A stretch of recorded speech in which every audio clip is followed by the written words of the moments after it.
Top couple is a bit sweet. Episode 55। वापस घर जाते वक्त वेनली सोचती है, पता नहीं क्यों लेकिन मूड थोड़ा ऑफ लग रहा है। वेनली और सोंगयान को इतना शांत बैठा देखकर वेनवेन बोली, सिस्टर कुछ हुआ है क्या?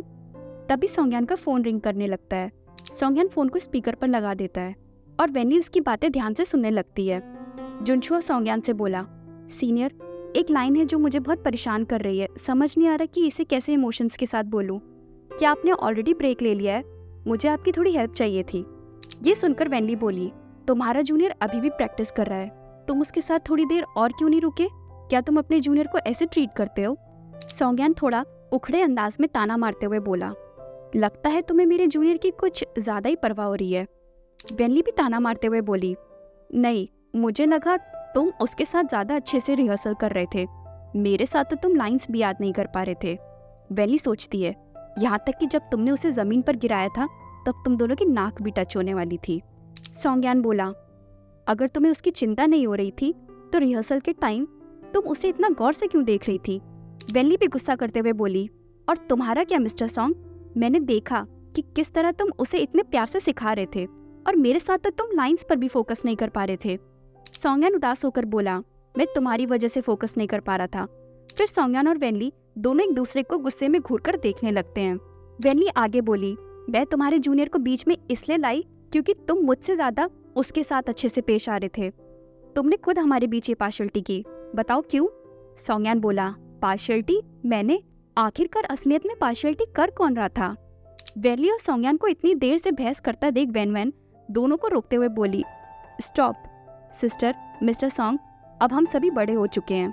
आप दोनों शांति से ये एक्सेप्ट क्यों नहीं कर लेते कि आप दोनों को जेलिसी हो रही है? फिर वेनली गुस्से में मुंह फेरते हुए बोली, जेलिसी मुझे हो रही है? बिल्कुल भी नहीं। वेनली सोचती है, ओ नो, अब तो हमारे बीच हालात और भी ज्यादा खराब हो गए हैं।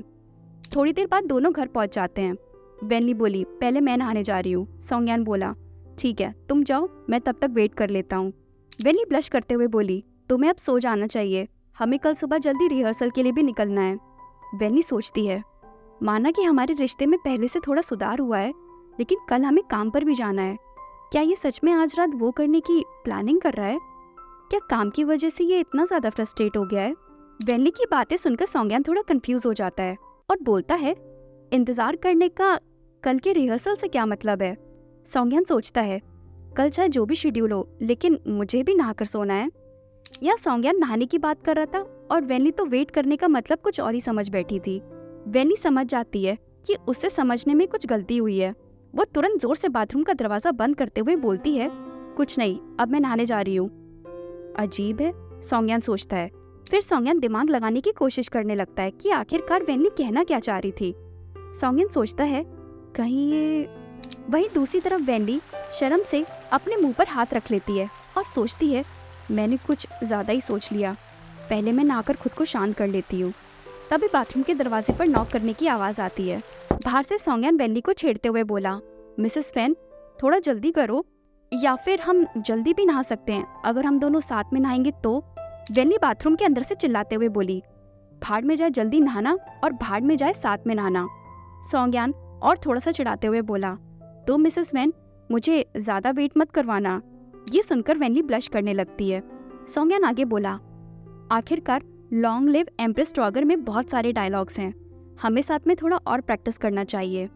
ठीक है, वेनली बोली। वेनली सोचती है, ओ, तो ये प्रैक्टिस करने की बात कर रहा था। वेनली ने फिर से सोंगयान की बात का गलत मतलब निकाल लिया था। मनी मन वेनली खुद को कोसते हुए सोचती है, मेरे दिमाग में इतने गंदे गंदे थॉट्स क्यों आ रहे हैं? Calm down vainly, calm down, सोंगयान के बारे में मत सोचो। थोड़ी देर बाद सोंगयान भी नहाकर बाहर आ जाता है और बोलता है, मिसेस वैन, सॉरी वेट करवाने के लिए, अब मैं रेडी हूँ। वेनली मुंह बनाकर सोचती है, तो इसका वेट करने का मतलब ये था कि इसे भी मेरे बाद नहाना था। फिर वेनली सोंगयान को अपने पास बुलाने का इशारा करते हुए बोलती है, बेटा इधर आओ।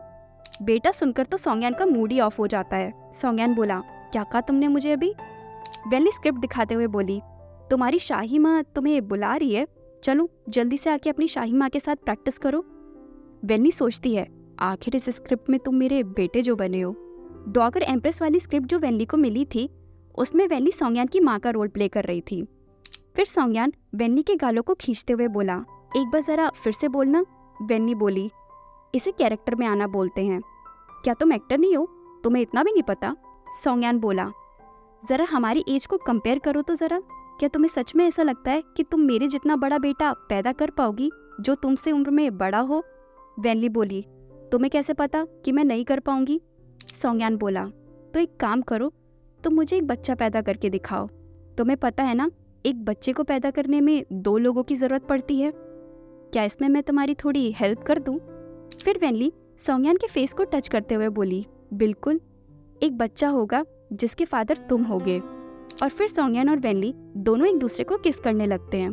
वेनली बोली, क्या हुआ, तुम्हें डर लग रहा है? सोंगयान बोला, हाँ मैं डर रहा हूँ, इसलिए तुम मुझे बताओ, तुम कब तक ऐसे ही दिखावा करती रहोगी? मतलब? वेनली बोली। फिर सोंगयान वेनली को हक कर लेता है और बोलता है, क्या तुम्हें मज़ा आता है मुझे इस तरह तड़पाते हुए? क्या तुम्हें मज़ा आता है मेरे जूनियर का इस्तेमाल करके मुझे जेलस करवाते हुए? वेनली बोली, जूनियर को तो तुम अच्छे से ट्रीट कर रहे थे, मुझसे भी ज़्यादा अच्छे से, यहाँ तक कि तुमने उसके साथ मुझसे ज़्यादा अच्छे से रिहर्सल की। सोंगयान वेनली की गुदगुदी करते हुए बोला, क्या तुम्हें सच में ऐसा लगता है कि सब तुम्हारी जैसे बेवकूफ़ हैं? उस वक्त उस तरह की बातें करके सबसे पहले तुमने मुझे बेचैन किया और फिर तुम मुझसे ये उम्मीद कर रही हो कि मैं फोकस करूं? वेनली हंसते हुए बोली, मुझे गुदगुदी हो रही है, लेकिन वो मेरा एक तरीका था तुम्हारे दिल को जीतने का। सोंगयान बोला, हाँ, जैसे उस तरीके से कोई असर भी हुआ हो। वेनली बोली, क्यों नहीं हुआ असर? अगर असर नहीं हुआ तो तुम अभी क्या कर रहे हो? सोंगयान बोला, मिसेस वेन, तुम जानबूझकर एक आदमी को बेड में गुस्सा दिलाने की कोशिश कर रही हो ना? तुम्हें पता भी नहीं है इसका क्या अंजाम हो सकता है। और फिर सोंगयान वेनली के कपड़े उतार देता है। और अगर आपको ये स्टोरी अच्छी लगी तो प्लीज़ चैनल को सब्सक्राइब और स्टोरी को लाइक एंड शेयर करना ना भूलें। Thank you.